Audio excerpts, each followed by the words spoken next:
Hari Om. I'm in Virginia Beach this morning. My host here his name happens to be Arjuna. He invited me to teach at his yoga studio, the Atma Bodha Yoga Studio, and to be with the wonderful Virginia Beach Sangha. So this is episode 19.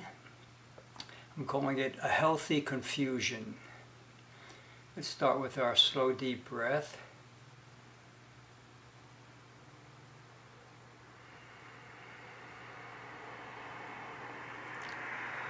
So we're up to chapter 2, verse 6 in the Bhagavad Gita, and I'll read you the verse. Arjuna says, "With family and friends arrayed against us, I do not know which would be more miserable outcome, for us to conquer them or for them to conquer us. If we kill them, would we even want to live?" So we're beginning to see a crack in Arjuna's rationalizing intelligence, which has been covering up his ignorance and his lack of understanding about his motive. Now he's unsure of himself, whereas at the end of the first chapter he was very clear that he didn't want to fight. The momentum of his conditioning was too strong.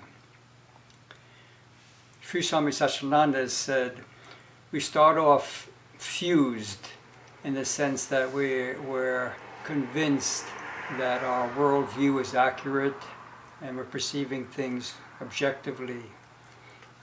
But then life begins to shake up this fusion and we become confused. And that's more painful, but it's a positive step. We have to be open, have a sense of vulnerability, and have the courage to question our very firmly ingrained belief system.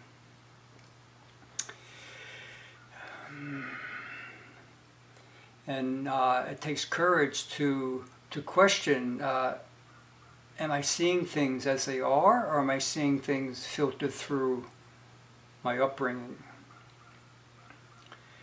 And people will tend to avoid the pain of confusion by trying to either dull their experience, maybe by a different type of spiritual life, a 90-proof spiritual life, or some other addiction, or they'll try to make things very clear and simple by joining a fundamentalist group. But there are a few courageous people who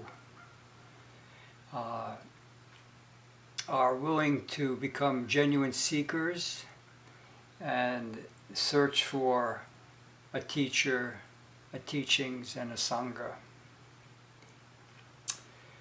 So let me stop there. Hope to see you next week. I'll be in Washington, D.C. Thank you for listening. Om Shanti, Shanti, Shanti.